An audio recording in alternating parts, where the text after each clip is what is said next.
Hi, I'm Sunny. Thanks for joining me here at the Underground today. Now, today I wanted to talk about where do you begin if you want to start stacking. I know when I first started, there were a lot of unanswered questions. And I realized I should be focusing on the reasons why I wanted to stack, and not only why I wanted to stack, but what was I planning on doing with it? What was my end game? Now, a lot of people here answered the basics, but they didn't explain enough detail for me to completely understand being a beginner. So, I wanted to explain the process I went through and maybe throw you a few of my mistakes so you can avoid them and save yourself some time and money. So, my goal is by the time this video is over, if you're a beginner, you'll have a great place to start and at least an idea of what you want to do with it. So, one of the first things you should ask yourself is, why do you want to start stacking silver? Do you want to start stacking silver because you're just looking for a new hobby? Do you want to start stacking silver because you're looking for a form of savings? Do you want to start stacking silver for an economic downturn, to be a prepper? Because stacking silver to be a prepper, yes, you're saving it, but you might want to look into getting different silver than, say, if you're saving for the long term, you just want a different thing to put your money into besides the bank, but you might not think that there's an economic downturn coming. You might not be concerned with the economy. So you got to find the reason you want to start stacking, and then you can go from there. That gives you a good starting point on what type of silver to start looking into. Now, for me, after I got my constitutional build up a little bit and I felt comfortable, I had enough to work with, I went right into regular bullion and built a nice core of just bullion coins. And the reason I did that is because I wanted to get as much silver as I could for my money. Because I believe in a shift situation, silver could possibly be silver. And I just wanted to accumulate as much as I possibly could. Now, just like I did with the constitutional silver, once I got a comfortable amount of regular bullion, I started getting into government minted coins like the American Eagle and the Canadian Maple Leaf. And there's pretty much hundreds of these out there for every government there is. Now, the reason I did that is because I also thought they are the most liquid and recognizable. So, in a shift situation, these would still be probably the most liquid coins because people are going to recognize them and trust them the most. It is a lot harder to counterfeit an American Eagle or Maple Leaf than it is, say, a regular Buffalo. Anybody can get a mold and make these, but not anybody can get a mold to make a government minted coin. These are actually backed in real money by the government that mints them. Now, even though this is worth more than $1, it's still government backed. It's hard to get the molds. It's very liquid. So it has a little bit more security to it. So I definitely think it's a good idea to look into that. But starting out, I would definitely say for me, bullion was the way to go because I needed to build up as much as I could to feel safe and secure in an economic collapse situation. Now, when you're first starting out, something I would recommend is staying away from privately minted coins, or bullion I should say, like this. For example, the premium on this coin here was a lot more than it even was on an American Silver Eagle, and if I went to trade these in today, I would get a lot more for that Eagle than I would for this, even though I paid more for this. The only reason you get coins like this is because you're really interested in that coin, that subject has meaning to you. As far as value, it has to be almost a sentimental thing because it's very rare in privately minted specialty coins like this that you're going to get your premium back at least anytime in the near future. Now, another problem with privately minted coins and even semi-numismatic is you have to make sure they stay in tip-top shape. If they start getting milk spots on them, which they get very easily if they're in a humid area, you lose that premium, and then no matter what it is, it's pretty much only worth the spot price of a bullion coin.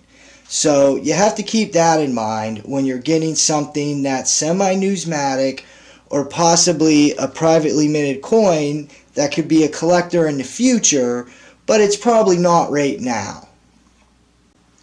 Now, another issue I faced when I was first starting to stack was, where do I buy these, where do I buy my silver? And I did a lot of research online and found some really good reputable places to get online. The problem with buying online is most places have shipping costs unless you buy or spend a certain amount of money. Now, you can find ones out there that have lower amounts, but if you were like me and you were only able to buy starting out a couple ounces every other week or a similar situation than that, if you got to pay $9-10 for shipping, that really destroys the amount you're paying per coin, because you really have to add that in as a cost. So if you're just starting out and you don't have much money, I would definitely recommend looking around to a local coin dealer or bullion dealer. This way you have no shipping costs and you can actually walk in there that day and walk out with your silver. You don't have to wait for it to come. And I know for me that instant gratification was really reassuring every time I was able to do that. Now, by doing that, you also start to build a relationship with that dealer. You want to find a good one and try to stick with them, because as you get to know each other, they'll give you better deals when things come in or if they need to offload something. So it's definitely a benefit to have in your pocket. Now, if you ever get in a situation where you need to get rid of some of your silver for whatever reason, it also benefits in that situation too, because you can wheel and deal with them and they're more than likely going to give you the best deal they possibly can, because they know you're going to come back. They know you're a good customer. They know you're a good person. So that is a wonderful place to start and build a relationship, especially if you're first getting into stacking. Now, another thing no one ever told me that ended up costing me a little extra money is buying fractional silver rounds by themselves. Now, there's certain times you can find deals where they come with a certain amount of coins you buy, and usually then it's not too bad. But when I first started, I was skeptical. I didn't know who to trust, who not to trust, and I didn't obviously want to lose a bunch of my money. So I went and spent money buying 1/10 of an ounce silver rounds, 1 gram rounds, and well, I'll put it to you this way. For an ounce of silver, if you buy it by the gram here, you're going to pay about $40 for an ounce of silver that you could have got at today's spot price for probably $17-18. So I would definitely stay away from that unless you get it along with a good deal in a sense. Like I got this, which these can be broken up into fractional 1 gram bars for pretty close to spot price. So if you come across something like that, I mean, yeah, by all means go for it. But you're going to get a lot more for your money by staying away from fractional silver by itself. And like I said, if you're looking for fractional silver for barterability, constitutional silver is definitely a great place to start, because it's almost like the American Eagles. There's not many counterfeit, Mercury dimes out there, or Roosevelt dimes, for example. It's just not worth people counterfeiting that small amount of value, so it just doesn't happen too often. the risk of getting fake constitutional silver is, I mean, extremely low, next to nothing. And that was another reason why that was a good place for me to start, because I felt comfortable knowing what I had was real and had value. And you can also get constitutional silver a lot of times, which is 90%, at lower than spot, lower than what you can get some bullion coins for with the premiums and everything involved. And you can also buy it at a lot of places. I mean, at shops.